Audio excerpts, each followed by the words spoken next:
Bismillahirrahmanirrahim. Assalamualaikum warahmatullahi wabarakatuh. Alhamdulillah, wassalatu wassalamu ala rasulillah wa ala alihi wa sahbihi wa man walah wa ba'du. Pemirsa, dimanapun Anda berada, berjumpa kembali dalam edisi Kultum Aku Suka pada bagian yang keempat ini. Sebelumnya, kita bermohon pada Allah Subhanahu wa Ta'ala, semoga siam yang telah kita tunaikan di hari pertama Jumat yang lalu hingga hari keempat ini berkenan diterima oleh Allah Subhanahu wa Ta'ala dengan penerimaan terbaik, insyaallah. Pada edisi yang lalu kita telah mengupas tuntas tentang makna kata Ramadan yang dipilih oleh Allah Subhanahu wa Ta'ala untuk menjadi waktu ditunaikannya puasa dengan firman-Nya di awal ayat 185 surah Al-Baqarah itu. Syahrul Ramadan alladzi unzila fihil Quran. Waktu saat kita diminta menunaikan puasa itu, yang diwajibkan hukumnya selama 1 bulan penuh adalah bulan Ramadan. Kita telah uraikan bahwa Ramadan mengandung arti sesuatu yang terik membakar.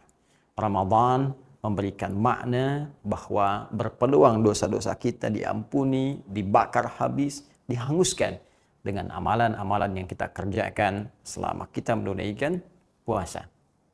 Di edisi kali ini kita akan bertanya kepada Allah dan Rasulullah SAW dengan uraian-uraian nas yang sampai kepada kita, baik dalam Al-Quran ataupun hadis-hadis Nabi SAW tentang amalan-amalan dimaksud yang saat kita kerjakan mampu menggugurkan dosa-dosa kita sekaligus mengangkat derajat kita di sisi Allah Subhanahu wa Ta'ala sesuai dengan makna Ramadan yang telah kita ulas di pertemuan yang lalu.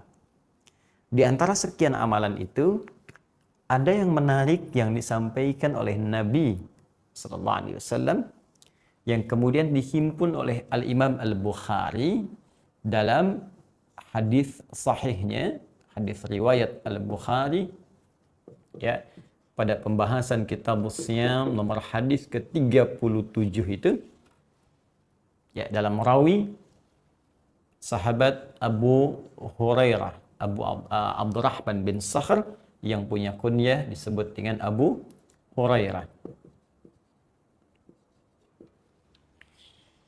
Kita temukan dalam hadis ini Nabi memberikan satu pesan yang sangat singkat dan padat, senafas dengan kalimat pesan Ramadan yang pernah kita bahas di pertemuan yang lalu.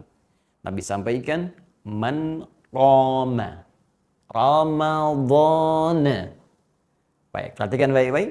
Di pertemuan yang lalu kita pernah tuliskan man shoma Ramadhana.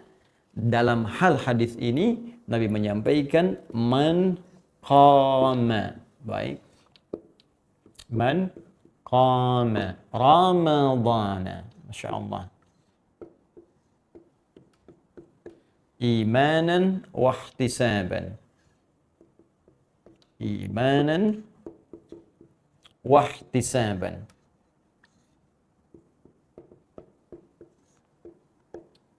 Ghufira lahu ma taqaddama min dhanbi. Ini poinnya.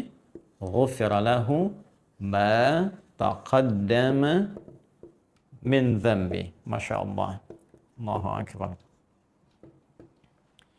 Baik, di edisi yang lalu kita pernah pelajari, Nabi pernah menyampaikan man shoma Ramadhan. Siapa yang mampu menunaikan puasa Ramadan itu, ya, imanan wahtisaban, dia tunaikan dengan penuh kekuatan iman, diwujudkan dengan banyak mengerjakan amal saleh, wahtisaban, dia ukur-ukur amalan-amalan itu supaya ikhlas dia tunaikan karena Allah. Jika ia mampu kerjakan itu, bonusnya ghufira lahu ma taqaddama min dzambi. Maka Allah akan berkenan menggugurkan, mengampuni, membakar, menghanguskan sesuai dengan makna Ramadan itu, ya, sebuah dosa-dosa yang pernah ia kerjakan dari mulai baligh sampai dia masuk ke waktu Ramadan itu.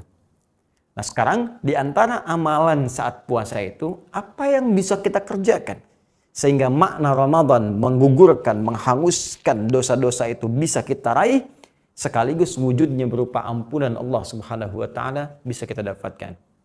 Ternyata di antara amalan itu adalah kalimat Nabi yang langsung memberikan redaksi serupa tapi kemudian menspesifikkan amalan dengan kalimat qama. Perhatikan kalau Anda jeli melihat semua urutan ini sama. Ramadhana imanan wa ihtisaban ghufira lahu ma taqaddama min dhanbi. Sama persis dengan kalimat sebelumnya.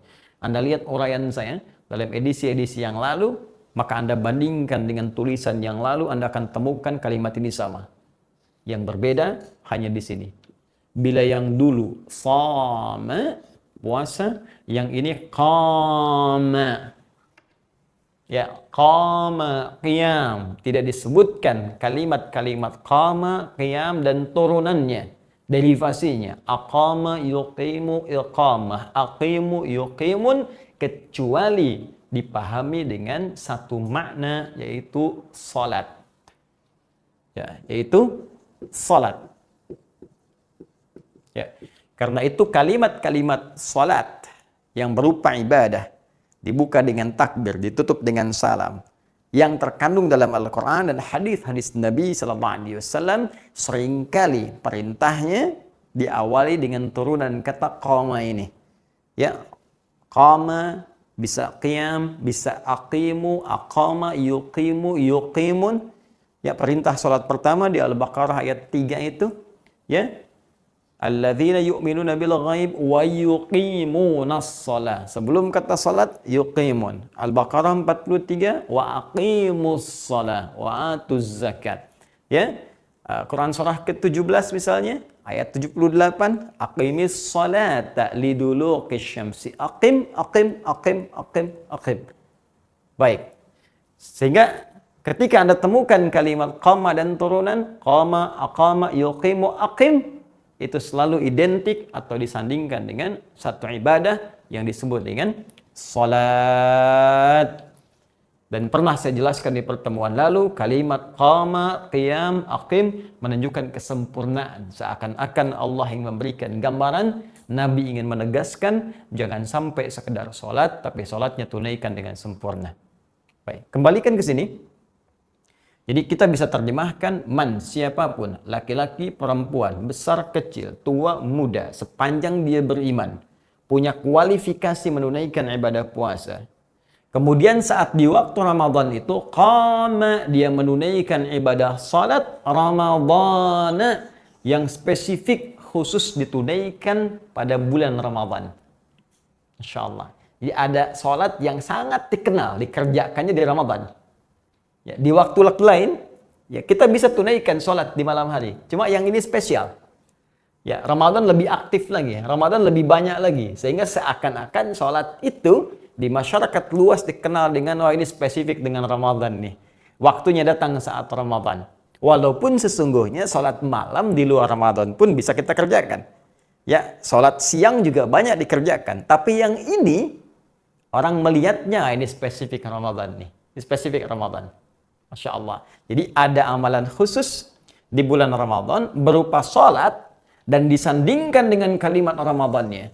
Seakan-akan memberikan isyarat kepada kita, sholat ini tidak biasa. Yang kalau Anda kerjakan dengan benar, maka dampak Ramadan akan muncul di situ. Membakar semua dosa-dosa yang pernah kita kerjakan sebelumnya. Dari mana taunya? Ini lihat kalimat akhirnya. Ghufira lahu ma taqaddama min dhanbi. Ya. Man qama ramadhana, siapapun yang mampu menunaikan salat di saat-saat hari-hari Ramadan itu imanan wahtisaban, dengan penuh kekuatan iman, amalannya benar, wahtisaban, penuh keikhlasan, ghufira lahu ma taqaddama min dhanbi, maka akan berpeluang diampuni oleh Allah Subhanahu wa taala, dibakar habis ma taqaddama min dhanbi, seluruh dosa-dosa yang pernah dikerjakan itu. Nah, sekarang kita kembalikan, apa yang dimaksud dengan sholat ini? Ya, dari kata ini ulama kemudian menurunkan penamaan yang mereka namakan dengan qiyam Ramadan. Qiyam Ramadan. Ya, menunjuk pada sifatnya. Karena Nabi mengatakan qama Ramadhana, menunaikan sholat ya, yang spesifik dikerjakan di waktu Ramadan. Maka ulama mengistilahkan salat ini disebut dengan qiyam Ramadan. Apa yang dimaksud qiyam Ramadan ini? Kapan waktunya? Bukankah salat subuh juga qiyam? Bukankah salat zuhur juga qiyam? Bukankah salat duha juga qiyam? Ya, sama-sama salat, sama-sama kita kerjakan. Nah, hanya ketika Nabi menambahkan kalimat Ramadan di sini, nampaknya menunjuk sesuatu yang spesifik yang jarang-jarang dikerjakan di luar Ramadan. Maka dilacak oleh para ulama, dibandingkan dengan kegiatan-kegiatan sebelumnya, maka mereka simpulkan, salat ini yang sering dikerjakan oleh Nabi, diikuti oleh semua orang Islam di zaman Nabi, sampai setelahnya, yang paling konsisten banyak dikerjakan saat Ramadan, yaitu salat di waktu malam Ramadan. Malam Ramadan. Ya. Ini yang paling menarik. Ada salat yang menjadi ciri khas dikerjakan di bulan Ramadan, waktunya malam. Ya, kalau salat duha waktu siang, ya orang-orang ada yang duha, ada yang tidak. Syuruk, ada yang syuruk, ada yang tidak. Tahajud, ada yang tahajud, ada yang tidak. Gambaran umumnya, ya. Baik. Tapi yang paling menarik, kalau ini ketika tiba Ramadan, maka banyak orang mengerjakannya. Waktunya ternyata setelah diteliti malam. Diistilahkan dengan kalimat qiyam. Ini yang disebut dengan salat qiyam Ramadan. Salat yang dikerjakan di malam-malam Ramadan, dilakukan waktunya setelah menunaikan salat Isya dan sunnahnya. Baik, setelah menunaikan salat Isya dan sunnahnya. Ini kita temukan bagian pertama. Jadi, ada amalan berupa salat yang dikerjakan setiap malam Ramadan, yang kalau dilakukan dengan benar akan berpotensi menggugurkan seluruh dosa-dosa yang pernah kita kerjakan, dan dari situ akan mendapatkan keberkahan nama Ramadan dengan menghanguskan dan membakar semua dosa itu. Sekarang pertanyaannya, bagaimana cara menunaikan salat ini? Berapa jumlah bilangannya? Seperti apa Nabi menunaikannya? Dan bagaimana cara kita mengikutinya? Itu yang coba kita akan teruskan dulu. Baik, karena kalimat yang menggunakan kata qiyam atau qama, kemudian dikerjakan di malam hari, maka kita akan melihat petunjuk dari hadis-hadis Nabi Sallallahu Alaihi Wasallam, bagaimana Nabi memberikan petunjuk tentang teknis penunaian salat yang dimaksudkan. Mari kita kembali dulu kepada hadis Nabi Sallallahu Alaihi Wasallam yang diriwayatkan oleh Imam Muslim dalam kitab sahihnya, nomor hadis 749. Rawinya, kalau Anda tak sama mendapati nomornya, cari rawinya yang diriwayatkan sahabat Ibnu Umar radhiyallahu taala anhuma. Baik. Beliau pernah mendapatkan penjelasan dari Nabi Sallallahu Alaihi Wasallam. Perhatikan kalimatnya tentang salat malam. Salatul laili mathna mathna. Wa idza khasya ahadakumul fajra falyutir rak'atan wahidah. Baik. Dari keterangan Nabi disampaikan salatul laili, salat malam itu, ya, ini hadis yang riwayat Muslim, nomor hadis 749. Salatul laili mathna mathna. Jika Anda ingin tunaikan salat di malam hari, pertama kata Nabi, silahkan tunaikan mathna mathna. 2 rakaat, 2 rakaat. Ya. Wa idza khasyiya ahadakumul fajra, dan jika khawatir kemudian akan tiba waktu fajar itu 2 sampai mau tiba waktu fajar, insyaallah, fal yutir rak'atan wahidah, maka segera tutup dengan witir 1 rakaat. Insyaallah. Kebayang nggak tuh berapa banyak rakaatnya? Dari ba'da Isya, ya, sampai kemudian terbuka peluangnya sampai menjelang fajar. Ya, 2 dulu, setelah itu jeda, 2 lagi, setelah itu jeda, 2 lagi, sampai ke menjelang fajar, diduga fajar akan segera tiba, silahkan tutup dengan 1 rakaat. Fokus baik-baik. Keterangan hadis ini memberikan dasar kepada kita bahwa sholat malam, khususnya yang ditunaikan dalam malam Ramadan itu, satu, dari segi jumlah bilangannya, Nabi tidak memberikan batas spesifik. Ya, tidak ada batas. Silakan. Yang penting Anda tunaikan dulu. Ya, tunaikan 2 rakaat, jeda dulu. Tunaikan 2 rakaat, jeda dulu. Kalau khawatir fajar tiba, ya mungkin ada yang sholatnya jam 3. Ya kan? Ada yang sholat jam 2. Kalau sholat jam 3 mungkin dapat berapa? 2 rakaat, 2 rakaat, 2 rakaat. Mungkin ada yang 10 rakaat, dapat witir 1 jadi 11. Kalau dari yang jam 2, ya mungkin dapat 20. Kalau dari jam 9, jam 8 atau semampunya, bisa jadi rakaatnya tidak berbilang. Karena itu nanti di kalangan sahabat ada yang sampai 11, ada yang sampai 23, ada yang sampai bahkan 36, tambah witirnya kemudian ada yang 1, ada yang 3, ada yang 40 rakaat. Jadi pertama, dari segi bilangan tidak ada jumlah spesifik yang langsung disebutkan Nabi Shallallahu Alaihi Wasallam, tapi Nabi memberikan dasar tunaikan dengan 2. Kemudian istirahat dulu, 2, istirahat dulu sampai kita merasakan kenikmatan, tutup dengan 1 rakaat sebelum tiba waktunya fajar. Ini kalau kita tanyakan, ya Rasulullah, kalau nggak ada batas nanti setiap orang bisa beda-beda. Nanti ada yang 2, yang penting kata Nabi 2. Salat 2, tutup dengan witir 1. Nanti ada yang 4, tutup witir 1. Nanti di sana ada yang 6, sana ada yang 8, sana ada yang 10, witirnya 1, dan seterusnya. Maka adakah di antara sekian keterangan Nabi itu yang memberikan contoh kepada kita standarnya berapa kalau ingin ngambil standar? Supaya tidak semua orang itu kemudian kreatif mengambil bilangan masing-masing. Walaupun diperbolehkan, tapi kalau ada standar, enak menunaikannya. Maka ditemukan dalam hadis riwayat Abu Daud dari segi bilangan. Ya.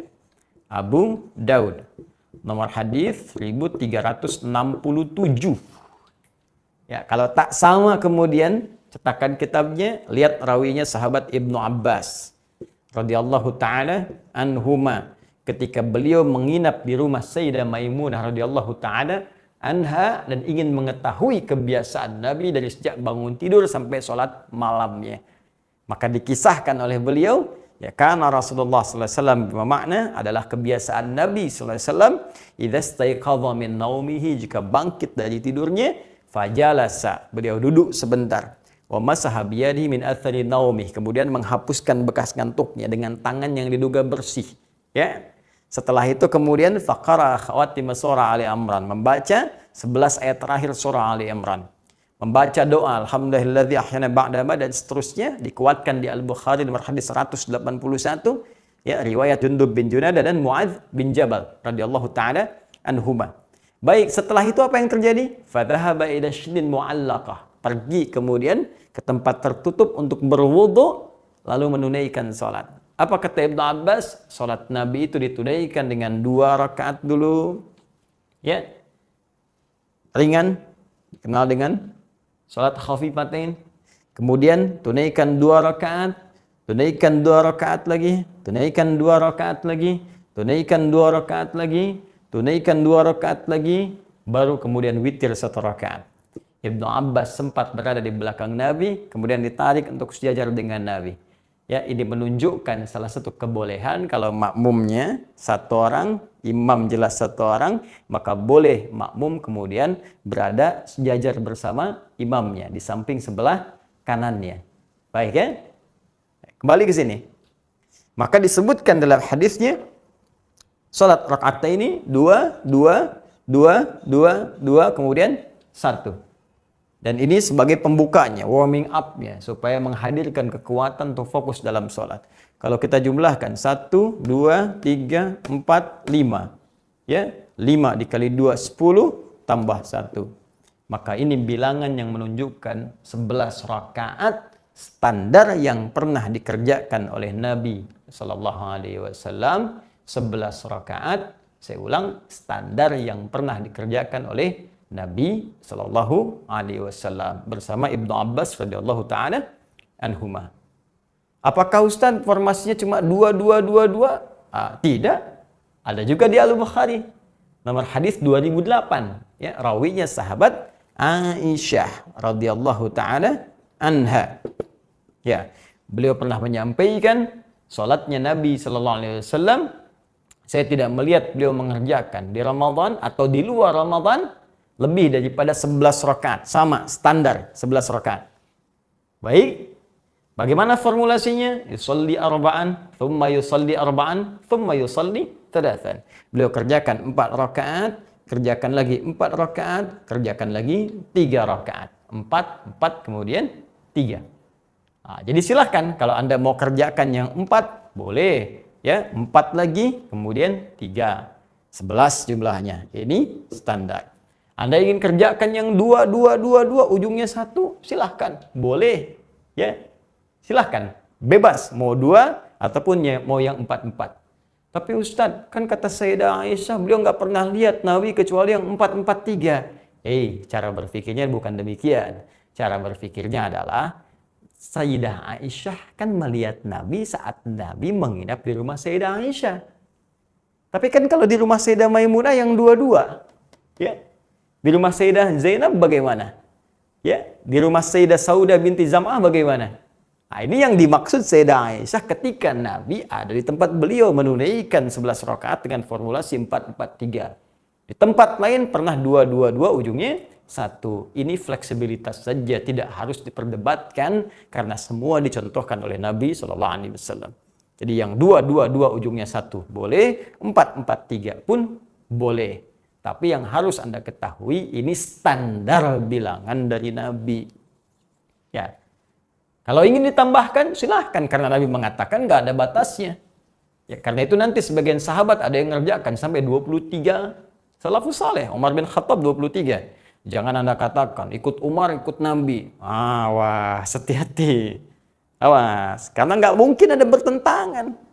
Ya, nggak mungkin Umar mengerjakan sesuatu yang menyalahi perintah Nabi SAW. Jadi cara bacanya bukan membenturkan. Cara bacanya adalah menggabungkan dalil-dalil ini sehingga kita bisa menggali keutamaannya. Baik, jadi bisa kita tunaikan 11 rakaat, 4-4-3, bisa 2-2 ujungnya 1. Ini yang standar bisa dikerjakan. Bisa kita kerjakan lebih daripada ini sesuai dengan dorongan hadis yang tadi disampaikan. Jelas sampai di sini? Nah, sekarang pertanyaan besarnya, seperti apa penulaian ini? Apa yang dibaca oleh Nabi SAW? Bagaimana cara mengerjakannya? Dan yang paling spesifik, apakah ada perbedaan antara mengerjakan sholat malam ini, khususnya saat Ramadan, antara di masjid dengan di rumah? Apakah beda kalau kita kerjakan di rumah? Apakah sama dengan yang dikerjakan di masjid? Bagaimana cara Nabi mengerjakannya? Itu yang akan kita bahas dalam kajian Aku Suka pada edisi yang kelima esok hari insyaallah. Subhanakallahumma bihamdika asyhadu an la ilaha illa anta astaghfiruka wa atubu ilaik. Assalamualaikum warahmatullahi wabarakatuh. Saudara-saudariku, apa kabar? Saya bermohon pada Allah Subhanahu wa taala semoga kita senantiasa disehatkan, dirahmati dan diberkahi oleh Allah Subhanahu wa taala. Khusus di hari ini, hari kelima di bulan Ramadan, tentunya kita semua bermohon kepada Allah semoga seluruh ibadah yang telah kita tunaikan dari sejak awal pertama Ramadan hingga hari kelima ini berkenan diterima oleh Allah Subhanahu wa taala insyaallah.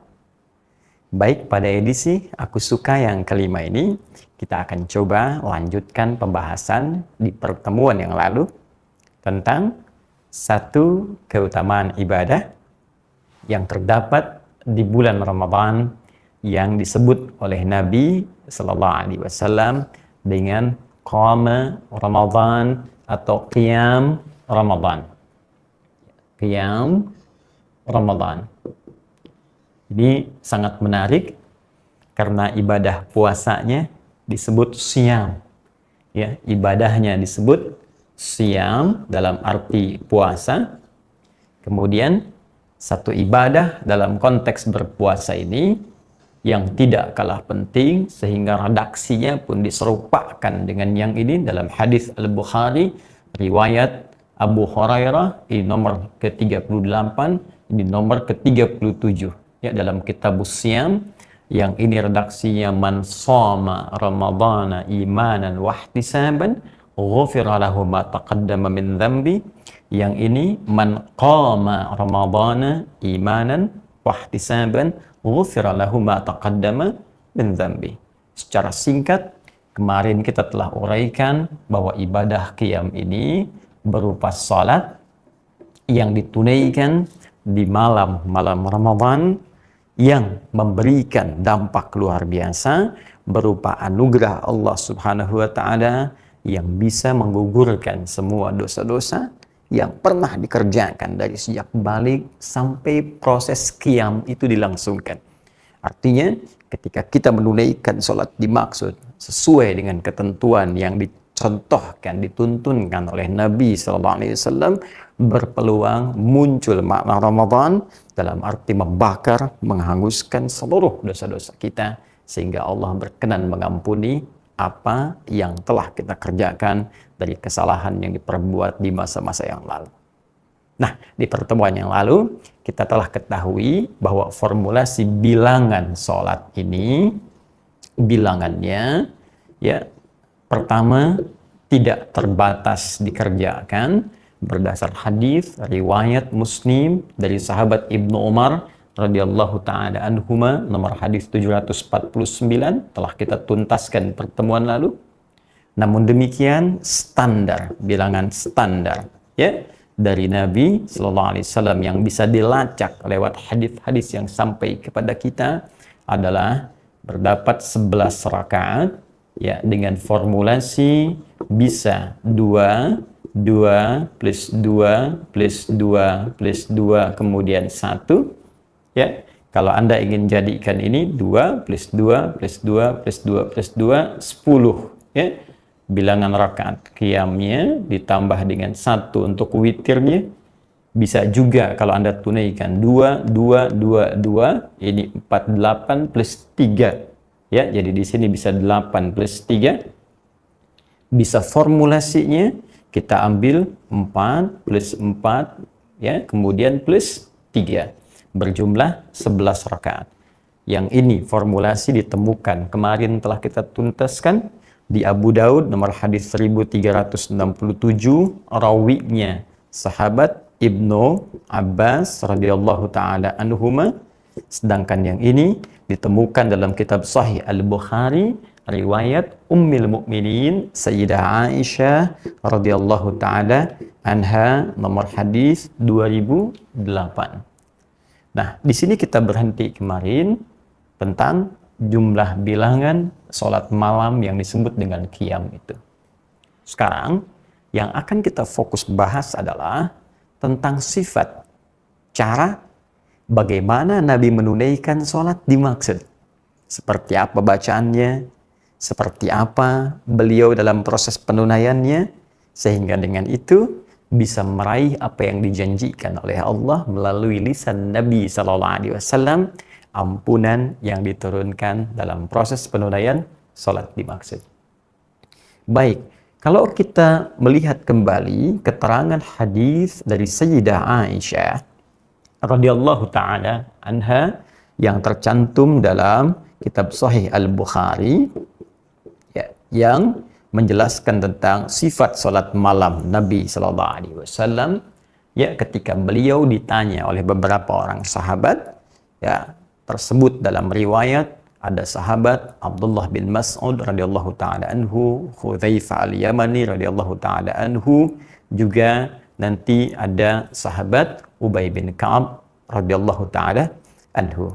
Ya, ja'u ila sayyidati Aisyah radhiyallahu taala anha, mereka datang kepada Sayyidah Aisyah radhiyallahu taala anha untuk bertanya tentang sifat salat malam Nabi sallallahu alaihi wasallam. Selain menyebutkan tentang bilangan yusalli arba'an, thumma yusalli arba'an, thumma yusalli thalathan. Ya, beliau salat 4 rakaat, kemudian 3. Yang paling menarik, Sayyidah Aisyah juga memberikan gambaran sifat salatnya. Apa kata beliau? Kata beliau, la tas'al an husnihinna wa tulihinna. La tas'al, tapi jangan tanyakan an husnihinna, tentang bagusnya, ya, bacaan dan sholat beliau itu, wa tulihinna, dan panjangnya. Masya Allah. Jadi sudah sholatnya bagus, enak, bacaannya pun panjang. Maka penasaran dari situ, beberapa sahabat ini memutuskan kemudian untuk bisa tahu tentang keadaan sifat sholat Nabi ini. Karena itu dalam beberapa waktu mereka pernah sholat di belakang Nabi SAW. Maka apa komentar dari sahabat Hudzaifah al-Yamani ketika sholat di belakang Nabi SAW? Kata beliau, wallahi tidak ada sholat yang paling nikmat kecuali sholat di belakang Nabi. Jika membaca ayat doa, beliau berdoa. Jika membaca ayat-ayat tentang ampunan, memohon ampunan untuk umatnya. Jika ada ayat-ayat tentang surga, berhenti sejenak, memohon supaya diberikan kenikmatan surga. Demikianlah kemudian tak terasa, rakaat pertama itu tak terasa 100 ayat dibacakan. Masya Allah. Jadi dari 11 ini bisa dibayangkan kalau rakaat pertamanya 100 ayat. Karena itu kata Sayyidah Aisyah, jangan tanya bagaimana panjangnya. Jangan tanya bagaimana bagusnya. Ya. Kemudian Abdullah bin Mas'ud juga penasaran. Ya, esoknya kemudian beberapa waktu atau setelahnya ikut sholat di belakang Nabi, beliau berkomentar, nikmat sholat di belakang Nabi itu. Ya, dan aku kira 100 ayat itu akan ruku. Ternyata diteruskan sampai selesai Al-Baqarah 286 ayat. Aku kira akan ruku, ternyata disambungkan Ali Imran sampai 200 ayat. Aku kira akan ruku, ternyata nyambung ke An-Nisa 176 ayat. Ternyata satu rakaat itu dalam periode beliau jadi makmum di belakang Nabi itu, ternyata 5 juz 4 halaman baru ruku. Anda terbayang. Jadi pengalaman sahabat Abdullah bin Mas'ud radhiyallahu ta'ala anhu, salat di belakang Nabi satu rakaat bisa 5 juz 4 halaman. Masya Allah. Terbayang ya? Nah, ini kualitasnya. Jadi Anda bisa nggak bayangkan dari sisi bilangan ini yang terkait dengan panjang bacaan ayatnya, kira-kira kalau sekarang ada imam kemudian makmumnya di belakang, bisa bertahan nggak kalau imamnya membaca rakaat pertama 100 ayat, rakaat kedua 100 ayat, sampai sholatnya misalnya 11 rakaat? Saya kebayang nggak? Kira-kira mohon maaf ini ya, kira-kira ketika imam kemudian salam, lihat ke belakang, berapa yang tersisa? Jangan-jangan yang tersisa malaikat yang tak nampak. Ya, begitu assalamualaikum, jamaah sudah bubar semua. Baik. Nah, ini yang saya ingin maksudkan, ini yang menjadikan kemudian sepeninggal Nabi SAW, kemudian Islam semakin meluas. Beberapa sahabat melihat bahwa kualitas umat setelahnya tidak seperti umat-umat sebelumnya, yang bisa bertahan lama dalam sholat, yang bisa bernikmat-nikmat dalam menunaikan sholat malam. Ya, ternyata ada yang tak mampu bertahan lama. Akhirnya Umar bin Khattab radhiyallahu ta'ala anhu menginisiasi bagaimana caranya tetap bertahan bacaannya bisa panjang 100 ayat atau 5 juz, itu kan tidak hilang dalam suasana salat ini. Tapi orang juga tidak mampu harus bertahan lama-lama berdiri, maka bagaimana berdirinya masanya bisa dikurangi tak terlampau panjang, tapi kemudian ayatnya pun tak berkurang. Maka Umar yang jenius itu melihat kembali hadis Nabi SAW yang di hadis Muslim itu, nomor hadis 749. Kata Nabi, sholatul laili mathna mathna. Salat malam itu, teman-teman sekalian, ingat kalimat Nabi-nya, tunaikan 2 rakaat, setelah itu 2 rakaat, setelah itu 2 rakaat, tak ada batasnya. Yang penting kalau khawatir fajar akan segera tiba. Jadi sebelum fajar, bukan setelah fajar. Nggak ada sholat malam setelah fajar. Jadi batas berhenti malam itu fajar tiba, itu malam selesai. Khawatir malam segera tiba, segera tutup dengan witir 1 rakaat. Ini menunjukkan nggak ada batas bilangan. Karena itu beliau melihat Ramadan itu kan bulan Quran. Makanya yang dicari itu banyak bacaannya. Nabi memperbanyak karena Ramadan bulan Quran. Pahala banyak. Dan di antara amalan yang cepat menghadirkan pahala itu baca Al-Quran. Salat 1 kali selesai 10. Ya, sekali selesai 10. Man ja'a bil hasanati falahu asyru amthaliha. Siapa yang mengerjakan 1 kebaikan hasanah dapat 10 pahala. Dan salat disebut hasanah. Innal hasanati yudhibnas sayyiat. Itu di Quran surah ke-11 ayat 114. Jadi baru selesai kita dapat 10. Ramadan kali 10 lagi. Tapi baca Quran setiap hurufnya 10. Man qara'a harfan min kitabillah falahu asyru hasanat. Siapa yang bisa membaca 1 huruf saja dari kitab Allah, Al-Quran, dia padananya dapat 10. Ya, bayangkan, Bismillahirrahmanirrahim 19 kali 10 berapa? Sekarang 100 ayat. 1 ayat saja berapa huruf? Karena itu saat Ramadan, Nabi mengajarkan kepada kita banyak baca Quran supaya pahala melimpah kepada kita. Karena itulah dalam sholat malamnya, beliau memperbanyak bacaan ayatnya, sehingga memberikan contoh kepada kita akan banyak limpahan rahmat didapatkan dari Allah Subhanahu wa Ta'ala. Umar membaca, saya nggak ingin kehilangan ini. Karena itu, jalan bagi beliau bagaimana menetapkan bilangan ini, tapi berdirinya terasa ringan dari sebelumnya. Maka yang tadinya 1 rakaat itu 100 ayat, Masya Allah, bagi 2 nih. 50-50, pecah 2. Dari 1 bagi 2 pecah. Jadi 100 ayat ini yang tadinya dikerjakan 1 rakaat, kemudian dijadikan dalam 2 rakaat, dipecah. Pertama 50, kedua 50. Akhirnya, bilangan yang tadinya 10 plus 1, yang ini witir, ya 10-nya yang salat qiyamnya, ini yang witirnya, ya. Karena yang ini dibagi 2, otomatis ini pun kemudian dipecah jadi 2, ya. Dikalikan kepada 2, karena setiap satunya 100 ayat, jadikan 2, 50. Untuk 50-50 otomatis karena 1 jadi 2, maka 10 pun dikalikan 2. Ya, maka jadilah kemudian 20, ya. Ditambahkan kemudian di sini dipecah juga karena harus jadi witir, maka cara terbaiknya dipecah jadi syafa' dan witir. Artinya 1 dipecah jadi 3, 2 plus 1. Kalau 1 nanti masih genap bilangannya, belum ada tunggalnya. Maka yang paling mudah pluskan kemudian 3, disinilah kemudian jadi jumlahnya 23 rakaat. Ini yang populer juga dikerjakan dengan jumlah bilangan 23 rakaat. Dasarnya ada hadis Nabi Sallallahu Alaihi Wasallam. Inisiasinya diwujudkan oleh Umar bin Khattab radhiyallahu ta'ala anhu. Jika Anda ingin yang standar silahkan 11. Cuma Nabi bacanya panjang. Itu kalau kita ingin ikuti. Tapi kalau sulit pun kemudian kata Umar, bagaimana caranya pahalanya tetap banyak, bertahannya tak terlalu lama, maka jadikan jumlah bilangan rakaatnya jadi panjang supaya ayatnya bisa dipecah-pecah.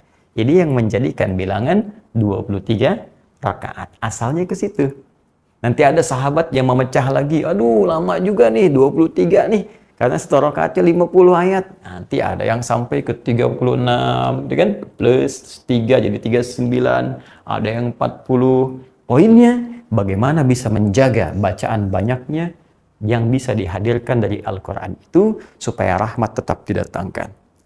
Nah, kalau cara berpikirnya begini, ingat, kualitas zaman ketika berubah ke masa setelahnya tentu akan berbeda, kata Nabi, dengan kualitas zaman sebelumnya. Kata Nabi, khaira qarni, ya, khaira qarnin qarni. Ya, maaf, umat yang paling bagus itu dari konteks ibadah, ketaatan itu yang semasa denganku. Kemudian selanjutnya. Jadi kalau umat dulu bertahan 100 ayat di belakang Nabi, umat setelahnya bertahan 50 ayat, umat setelahnya bertahan 40 ayat, mungkin sampai kita ini umat yang bertahan di belakang imam 5 ayat, 4 ayat, ya. Itu standar. Jadi tak mengapa, kalaupun ada orang 11 rakaat, satu rakaatnya misalnya dibaca 4 ayat, boleh. Dibaca 5 ayat, boleh. Ya, tapi kalau kita bisa tambahkan dari setiap hari meningkat akan lebih baik. Jangan sampai begini. Jangan sampai misalnya sudah 11 rakaat yang dipilih misalnya yang sangat pendek luar biasa. Atau jangan-jangan cuma potongannya aja. Allahu Akbar waladhdallin. Selesai Yasin. Oh, dikirakan panjang. Allahu Akbar. Ya. Nah, itu tidak elok rasanya. Jadi silahkan ambil yang standar. Atau jangan tertukar juga begini. Yang 11 rakaat bisa baca surat-surat bagus. Selesai 11 rakaat 1 jam, 60 menit selesai. Ya. Tarawih jam 8, 20.00, selesai jam 9, 21.00. Ya, yang ini selesai 1 jam. Kok bisa yang 23 rakaat selesai 7 menit? Allahu Akbar, Allahu Akbar, Allahu Akbar, Allahu Akbar. Nah, ini juga jadi pertanyaan. Ya, jangan jadikan dalil khusus untuk yang umum. Kita ambil spesifikasi dulu. Tapi kan ini beda Ustaz, kualifikasinya ini begini ya. Silahkan, itu mungkin golongan khusus. Tapi nggak bisa kita jadikan sebagai tataran umum dalam gambaran sholat yang dituntun oleh Nabi dengan satu ketentuan tertentu, dengan syarat-syarat dan keadaan tertentu. Jadi, saya ingin ambil poinnya, bahwa dalam konteks penunaian 11 ataukah 23, ini contohnya ada, diikat dengan dalil-dalil, tersambung sampai ke Nabi Sallallahu Alaihi Wasallam, dan tidak perlu menjadi bahan perdebatan. Awas, ini nggak ada kaitan antara NU Muhammadiyah. Ya, yang Muhammadiyah 11, yang NU 23. Apa yang Anda ingin katakan nih sahabat ini NU, sahabat ini Muhammadiyah? Kan tidak. Jangan ya. Baik, dan kita saling menghormati. Alhamdulillah, ada saudara kita dari NU, kita hormati. Saudara kita yang Muhammadiyah, kita hormati. Masya Allah, kalau semuanya bisa rukun dengan baik, maka akan kuat dan dahsyat ya kerukunan keislaman di Indonesia ini, memberikan inspirasi. Ya, inspirasi bukan hanya untuk umat di dalam, tapi juga insya Allah untuk di dunia. Itu poinnya. Nah, sekarang bagian terakhir yang ingin kita ungkapkan di konteks sholat ini, Ustadz, selain bacaannya tadi bagaimana keadaannya Nabi ketika sholat kepada makmum? Ternyata kata sahabat itu Masya Allah, enak. Bacaannya terasa menyentuh kepada jiwa. Ada getaran dalam roh kita. Dan setiap selesai 2 rakaat beliau, ya, ataupun 4 rakaat dalam riwayat Sayyidah Aisyah, duduk dulu, santai dulu. Zikir dulu, Allahumma innaka afuwun tuhibbul afwa fa'fu anni. Setelah itu bangkit salat lagi, santai. Sesuatu yang dikerjakan dengan santai, yang setiap gerakan dan bacaannya ada pengaruh kepada roh, kepada jiwa. Roh itu disebut dengan tarwihah dalam bahasa Arab. Tarwihatun. Nah, seperti ini ya. Tarwihah. Tarwihatun. Tarwihatun. Ya. Rawwahai, rawwihu tarwihah. Akar asalnya kata roh. Sesuatu yang menenangkan, berdampak kepada jiwa. Santai, enak. Jadi begitu dibaca tuh ada getaran ke jiwa kita. Baca ayat-ayat surga, pengen ke surga. Baca ayat neraka, takut, ingin tobat. Sehingga minta ampun pada Allah, mengalir. Tak sadar air mata kita mengalir. Ampuni saya Allah yang selama ini jauh darimu, selama ini jarang ibadah. Selama ini nggak sadar kalau kematian itu mengintai. Selama ini nggak sadar kalau semua yang ada pada diriku akan dihisab. Tiba kemudian jatuh air mata kita. Itu yang dimaksud tarwihah namanya. Kalau sekali dikerjakan. Tapi kalau 2 kali dikerjakan, 3 kali dikerjakan, 4 kali dikerjakan, 11 kali dikerjakan, 23 kali dikerjakan, maka bentuknya jama' dari tarwihah menjadi tarawih. Ini asalnya. Ya, tarawih. Nah, inilah kemudian yang kita kenal dengan sholat tarawih. Jadi sebetulnya sholat tarawih itu yang disebut qiyam tadi. Jadi tarawih itu sifatnya. Kalau ingin menunaikan sholat ini sehingga mendapatkan manfaatnya yang disebutkan oleh Nabi tadi, berpeluang diampuni dosa kita, nyaman roh kita, maka kerjakan dengan tarawih. Kerjakan dengan tenang, jangan buru-buru. Kerjakan dengan nyaman. Sehingga kalau ada imamnya baca bacaan yang bagus, sehingga terkesan kepada jiwa makmumnya. Dibacakan dengan santai, duduk dulu, doa dulu, sehingga terasa kenikmatannya. Jadi begitu kenikmatan itu dirasakan, itu yang mendatangkan ampunan Allah Subhanahu wa taala. Ghufira lahu ma taqaddama min dzambi. Jadi jangan sampai terjadi begini, hanya Anda bangun, sholat, tapi ke jiwa nggak ada perubahan, ke hati nggak ada rasa. Itu yang diisyaratkan Nabi, rubba qa'imin laisa lahu min qiyamihi illa sahar. Ya, kata Nabi, nanti tidak sedikit ada orang bangun menunaikan qiyam, tapi nggak dapat apapun dalam qiyamnya, kecuali lelah saja berdiri, begadang saja menghabiskan malam, lelah. Itu yang dikhawatirkan oleh Nabi sallallahu alaihi wasallam, dan hadisnya sahih. Hadisnya sahih. Karena itu para ulama mempopulerkan nama tarawihnya dibandingkan dengan qiyamnya, karena orang sudah mengerti semua bangun itu pasti qiyam, tapi tidak semua yang qiyam bisa punya sifat tarawih. Seakan ingin mengatakan kepada kita, kalau Anda bangun di malam ini jangan sia-siakan, karena belum tentu semua malam itu bisa Ramadan. Kerjakan dengan tarawih. Itu maksudnya. Nah, sekarang apakah mengerjakan tarawih di masjid sama dengan di rumah, khususnya dalam situasi lockdown seperti ini? Nah, bagaimana cara kita mempraktekannya? Itu yang akan kita jawab di edisi Aku Suka yang ke-6 esok hari menjelang buka, insya Allah. Demikian yang saya sampaikan. Semoga bermanfaat. Mohon maaf jika ada khilaf. Subhanakallahumma wa bihamdika asyhadu an la ilaha illa anta astaghfiruka wa atubu ilaik. Wa akhiru da'wana alhamdulillahi rabbil alamin. Assalamualaikum warahmatullahi wabarakatuh.